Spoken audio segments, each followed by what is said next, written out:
Hello friends, my name is Anurag Jaiswal. आप सभी का हमारे इस यूट्यूब चैनल सीजीपीएससी गाइड में एक बार फिर से स्वागत है।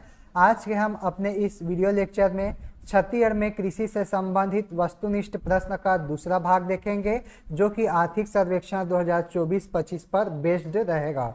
यह वीडियो एडीओ एडीआई एग्जाम, आबकारी आरक्षक या फिर सीजीपीएससी प्रीलिम्स हो, सभी के लिए बहुत ही महत्वपूर्ण साबित होने वाला है। इसलिए आप लोग इस वीडियो को एक बार अंत तक जरूर देखें, आप लोग को एग्जाम में बेनिफिट जरूर मिलेगा।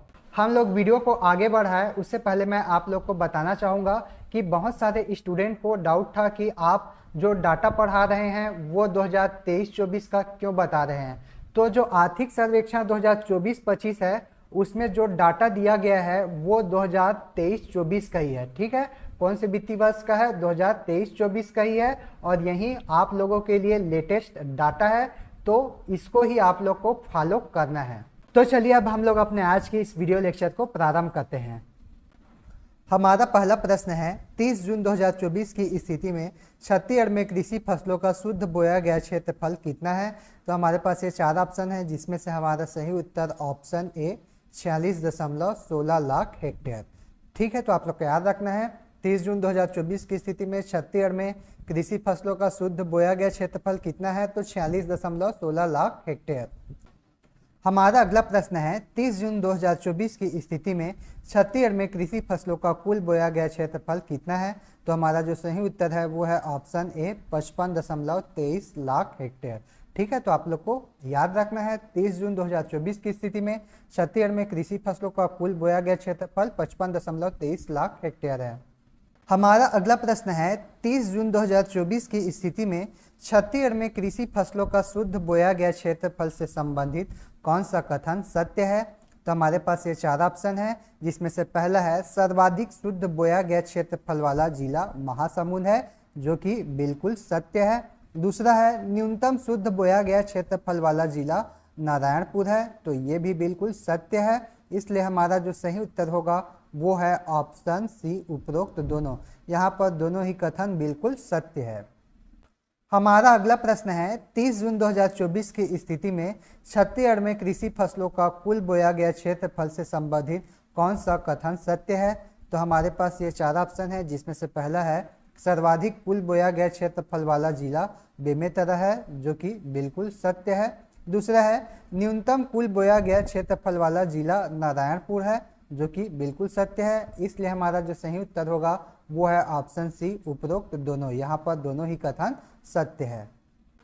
हमारा अगला प्रश्न है, 30 जून 2024 की स्थिति में छत्तीसगढ़ में कृषि फसलों का द्विफसली बोया गया क्षेत्रफल से संबंधित कौन सा कथन सत्य है? तो हमारे पास पहला ऑप्शन है सर्वाधिक द्विफसली बोया गया क्षेत्रफल वाला जिला कौन सा है? बेमेतरा है, जो कि बिल्कुल सत्य है। दूसरा है न्यूनतम द्विफसली बोया गया क्षेत्रफल वाला जिला बीजापुर है, जो कि बिल्कुल सत्य है। इसलिए हमारा जो सही उत्तर होगा वो है ऑप्शन सी उपरोक्त दोनों।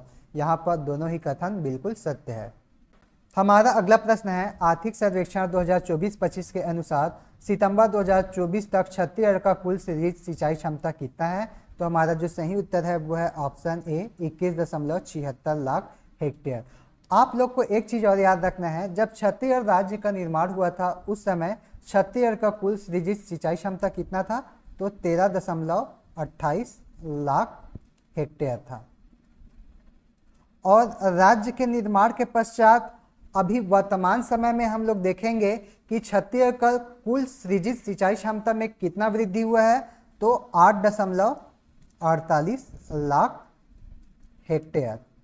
तो इन दोनों चीज़ को भी आप लोग को याद करते हुए चलना है। और क्या याद रखना है? आर्थिक सर्वेक्षण 2024-25 के अनुसार सितंबर 2024 तक छत्तीसगढ़ का कुल सृजित सिंचाई क्षमता कितना है? तो 21.76 लाख हेक्टेयर। हमारा अगला प्रश्न है, आर्थिक सर्वेक्षण 2024-25 के अनुसार सितंबर 2024 तक छत्तीसगढ़ का सिंचाई का प्रतिशत कितना है? तो हमारा जो सही उत्तर है वो है ऑप्शन ए 39.27। ठीक है, तो आप लोग को याद रखना है आर्थिक सर्वेक्षण 2024-25 के अनुसार सितंबर 2024 तक छत्तीसगढ़ का जो कुल सिंचाई का प्रतिशत है वो कितना है? तो वो है 39.27%। हमारा अगला प्रश्न है, आर्थिक सर्वेक्षण 2024-25 के अनुसार सभी स्रोतों से छत्तीसगढ़ के कितने प्रतिशत क्षेत्रफल में सिंचाई सुविधा उपलब्ध है? तो हमारा जो सही उत्तर है वो है ऑप्शन ए 35%। तो आप लोग को याद रखना है, आर्थिक सर्वेक्षण 2024-25 के अनुसार सभी स्रोतों से छत्तीसगढ़ के 35% क्षेत्रफल में सिंचाई सुविधा उपलब्ध है। तो आप लोग को ये दोनों ही डाटा याद रखना है, एक 35% और एक 39.27%। प्रश्न में क्या पूछता है उस हिसाब से आप लोग को आंसर लेना है। हमारा अगला प्रश्न है, छत्तीसगढ़ में सिंचाई परियोजनाओं की संख्या से संबंधित कौन सा कथन सत्य है? तो हमारे पास यहाँ पर 4 ऑप्शन दिए गए हैं, जिसमें से पहला है वृहद सिंचाई परियोजनाओं की संख्या कितनी है? 8 है। दूसरा है मध्यम सिंचाई परियोजनाओं की संख्या छत्तीसगढ़ में 38 है। तीसरा है लघु सिंचाई परियोजना की संख्या 2514 है। तो हमारा जो सही उत्तर होगा वो है ऑप्शन डी उपरोक्त सभी, क्योंकि यहाँ पर जो तीनों ही ऑप्शन है वो बिल्कुल सत्य है। हमारा अगला प्रश्न है, 30 जून 2024 की स्थिति में छत्तीसगढ़ का सर्वाधिक उपयोग किया जाने वाला सिंचाई साधन कौन सा है? तो हमारा जो सही उत्तर है वो है ऑप्शन ए नहर और जलाशय। ठीक है, तो आप लोग को याद रखना है 30 जून 2024 की स्थिति में छत्तीसगढ़ का सर्वाधिक उपयोग किया जाने वाला सिंचाई साधन कौन सा है? तो नहर और जलाशय। उसके बाद दूसरे नंबर पर किसका स्थान आता है? तो नलकूप का। और नलकूप के बाद तीसरा स्थान किसका है? तालाब। और चौथे नंबर पर कुआं का आता है। ठीक है, तो आप लोग को याद रखना है। हमारा अगला प्रश्न है, 30 जून 2024 की स्थिति में छत्तीसगढ़ का कौन सा जिला क्षेत्रफल के आधार पर क्रमशः सर्वाधिक और न्यूनतम सिंचित वाला जिला है? तो हमारा जो सही उत्तर है वो है ऑप्शन ए बेमेतरा और दंतेवाड़ा। ठीक है, तो आप लोग को याद रखना है 30 जून 2024 की स्थिति में छत्तीसगढ़ का जो बेमेतरा जिला है, बेमेतरा जिला वो क्षेत्रफल के आधार पर सर्वाधिक सिंचित वाला जिला है, जबकि जो दंतेवाड़ा है वो क्षेत्रफल के आधार पर न्यूनतम सिंचित वाला जिला है। हमारा अगला प्रश्न है, 30 जून 2024 की स्थिति में छत्तीसगढ़ का कौन सा जिला प्रतिशत के आधार पर क्रमशः सर्वाधिक और न्यूनतम सिंचित वाला जिला है? तो हमारा जो सही उत्तर है वह है ऑप्शन सी जांजगीर चांपा एवं दंतेवाड़ा। आप लोग को याद रखना है 30 जून 2024 की स्थिति में छत्तीसगढ़ का जो जांजगीर चांपा जिला है वो प्रतिशत के आधार पर सर्वाधिक सिंचित वाला जिला है, जबकि दंतेवाड़ा जो जिला है वो न्यूनतम सिंचित वाला जिला है। किस आधार पर? प्रतिशत के आधार पर। हमारा अगला प्रश्न है, वित्तीय वर्ष 2023-24 एवं 2024-25 के अनुसार रकबा के आधार पर छत्तीसगढ़ की उद्यानिकी फसलों का सही घटता हुआ क्रम कौन सा है? तो हमारा जो सही उत्तर है वो है ऑप्शन ए। सबसे ज़्यादा जो क्षेत्रफल कौन से फसल का लगता है उद्यानिकी में? सब्जी का। उसके बाद फल का। उसके बाद मसाला का। मसाला के बाद पुष्प और पुष्प के बाद औषधि एवं सुगंधित फसल। ठीक है, तो आप लोग को इस क्रम को अच्छे से याद रखना है। हमारा अगला प्रश्न है, वित्तीय वर्ष 2023-24 एवं 2024-25 के अनुसार उत्पादन के आधार पर छत्तीसगढ़ के उद्यानिकी फसलों का सही घटता हुआ क्रम कौन सा है? तो हमारा जो सही उत्तर होगा वो है ऑप्शन ए। सबसे ज़्यादा कौन से फसल का उत्पादन हुआ है उद्यानिकी फसलों में? तो सब्जी का। उसके बाद फल का। उसके बाद मसाला। उसके बाद उत्पादन पुष्प का हुआ है। और सबसे लास्ट में आप लोग को याद रखना है औषधि एवं सुगंधित फसल। ठीक है, तो आप लोग को इसको याद रखना है। ठीक है, तो आप लोग को चाहे उत्पादन के आधार पर पूछे या फिर रकबा के आधार पर पूछे, दोनों में ही आप लोग को एक ही क्रम याद रखना है। सबसे ज़्यादा सब्जी, सब्जी के बाद फल, फल के बाद मसाला याद रखना है, मसाला के बाद आप लोग को पुष्प याद रखना है, और पुष्प के बाद आप लोग को याद रखना है औषधि एवं सुगंधित फसल। हमारा अगला प्रश्न है, वित्तीय वर्ष 2024-25 के अनुसार उत्पादकता के आधार पर छत्तीसगढ़ के उद्यानिकी फसलों का सही घटता हुआ क्रम कौन सा है? तो अब हम लोग को यहाँ पर उत्पादकता के बारे में बताना है। और उत्पादकता मतलब आप लोगों को मालूम होगा कि जो प्रति हेक्टेयर में जितना भी औसत उत्पादन होता है उसको हम लोग उत्पादकता कहते हैं। तो छत्तीसगढ़ में जो उद्यानिकी फसल है उनमें से सबसे ज़्यादा जो उत्पादकता है वो कौन सा फसल का है? सब्जी का। और सब्जी के बाद पुष्प का। पुष्प के बाद फल का। फल के बाद औषधि एवं सुगंधित फसल का, और लास्ट में किसका है, मसाला का। इसलिए हमारा जो सही उत्तर होगा वो है ऑप्शन बी। ठीक है, तो आप लोग को इसको याद रखना है। हमारा अगला प्रश्न है, आर्थिक सर्वेक्षण 2024-25 के अनुसार स्थिर भाव में वित्तीय वर्ष 2024-25 में फसल क्षेत्र का सकल राज्य घरेलू उत्पाद में वृद्धि दर कितना है। तो हमारा जो सही उत्तर है वो है ऑप्शन ए 4.27%। तो आप लोग को याद रखना है, आर्थिक सर्वेक्षण 2024-25 के अनुसार स्थिर भाव में वित्तीय वर्ष 2024-25 में फसल क्षेत्र का सकल राज्य घरेलू उत्पाद में वृद्धि दर कितना है, तो 4.27% है। हमारा अगला प्रश्न है, आर्थिक सर्वेक्षण 2024-25 के अनुसार स्थिर भाव में वित्तीय वर्ष 2024-25 में फसल क्षेत्र का सकल राज्य घरेलू उत्पाद में प्रतिशत हिस्सा कितना है। तो हमारा जो सही उत्तर है वो है ऑप्शन ए 9.67%।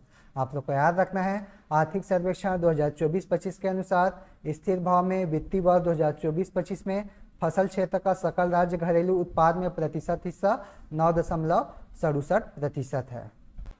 हमारा अगला प्रश्न है, वित्तीय वर्ष 2019-20 से 2024-25 के दौरान फसल क्षेत्र का सकल राज्य घरेलू उत्पाद में प्रतिशत हिस्सा सर्वाधिक किस वर्ष रहा। तो हमारा जो सही उत्तर है वो है ऑप्शन सी वित्तीय वर्ष 2022-23 में। और इस वर्ष जो फसल क्षेत्र का सकल राज्य घरेलू उत्पाद में प्रतिशत हिस्सा कितना था, तो 10.41% था। ठीक है, तो आप लोग को याद रखना है। हमारा अगला प्रश्न है, वित्तीय वर्ष 2019-20 से 2024-25 के दौरान फसल क्षेत्र का सकल राज्य घरेलू उत्पाद में वृद्धि दर सर्वाधिक किस वर्ष रहा। तो हमारा जो सही उत्तर है वो है ऑप्शन सी वर्ष 2022-23 में। ठीक है, और इस दौरान कितना रहा, तो 10.12%। तो आप लोग को याद रखना है, फसल क्षेत्र का सकल राज्य घरेलू उत्पाद में सर्वाधिक वृद्धि दर किस वर्ष रहा, 2022-23 में, और कितना प्रतिशत था, तो 10.12%। हमारा अगला प्रश्न है, छत्तीसगढ़ के संपूर्ण जिलों में किस वित्तीय वर्ष से सूक्ष्म सिंचाई योजना प्रारंभ किया गया है। तो हमारा जो सही उत्तर है वो है ऑप्शन ए वित्तीय वर्ष 2013-14। तो आप लोग को याद रखना है, छत्तीसगढ़ के संपूर्ण जिलों में वित्तीय वर्ष 2013-14 में सूक्ष्म सिंचाई योजना प्रारंभ किया गया है। हमारा अगला प्रश्न है, कम्युनिटी फेंसिंग योजना कब प्रारंभ किया गया। तो हमारा जो सही उत्तर है वो है ऑप्शन बी 2016-17 में। आप लोग को याद रखना है, कम्युनिटी फेंसिंग योजना वित्तीय वर्ष 2016-17 में प्रारंभ किया गया। हमारा अगला प्रश्न है, छत्तीसगढ़ में कितने स्थानों में बीज प्रगुणन प्रक्षेत्र है। तो हमारा जो सही उत्तर है वो है ऑप्शन बी 2 स्थानों में। और वो स्थान कौन सा है, तो एक है बाना, रायपुर में है। दूसरा आप लोग को याद रखना है राजपुर, और ये राजपुर कहाँ है, तो दुर्ग जिला में है। हमारा अगला प्रश्न है, प्रदेश में कृषि उपज मंडियों की संख्या कितनी है। तो हमारा जो सही उत्तर है वो है ऑप्शन ए 69। ठीक है, तो आप लोग को याद रखना है, प्रदेश में कृषि उपज मंडियों की संख्या कितनी है, तो 69 है। और इसके अलावा आप लोग को याद रखना है, जो प्रदेश में कृषि उप मंडियों की संख्या कितनी है, तो 121 है। इसको भी आप लोग को याद रखना है। ठीक है, तो छत्तीसगढ़ में कृषि उपज मंडियों की संख्या 69 है, जबकि छत्तीसगढ़ में कृषि उपज उप मंडियों की संख्या 121 है। हमारा अगला प्रश्न है, छत्तीसगढ़ की लगभग कितने प्रतिशत जनसंख्या का जीवन यापन कृषि पर निर्भर है। तो हमारा जो सही उत्तर है वो है ऑप्शन ए 70%। आप लोग को याद रखना है, छत्तीसगढ़ की लगभग 70% जनसंख्या का जीवन यापन कृषि पर निर्भर है। हमारा अगला प्रश्न है, छत्तीसगढ़ के कृषक परिवार में कितना प्रतिशत लघु एवं सीमांत कृषक की श्रेणी में आते हैं। तो हमारा जो सही उत्तर है वो है ऑप्शन बी 80%। आप लोग को याद रखना है, छत्तीसगढ़ के कृषक परिवार में 80% जो परिवार हैं वो लघु एवं सीमांत कृषक की श्रेणी में आते हैं।